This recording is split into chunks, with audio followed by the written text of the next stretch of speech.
Hi friends, ఈరోజు మా అరటిగెలలు చూపిస్తున్నాం. చూడండి, ఈ కాయ తయారైంది.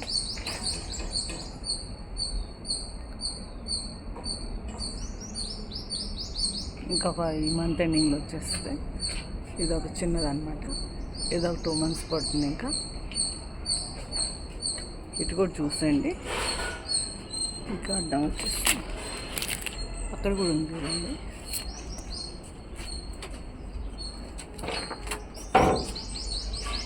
ఇదొక గెల, మొత్తం 3 గెలలు ఉన్నాయి.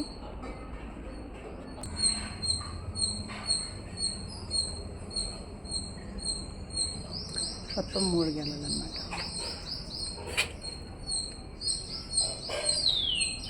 ఇప్పుడు మనం ఇడ్లీకి అరిటాకు కోసుకున్నాం. చూసారుగా, ఇలా ముక్కలు కట్ చేసుకుని ఇడ్లీ రేకు మీద వేసుకుంటే మనకి హెల్త్కి మంచిది. ప్లేట్లు కూడా ఎక్కువ తోమే పని లేకుండా. వీడియో నచ్చితే లైక్ చేయండి, షేర్ చేయండి. Thank you.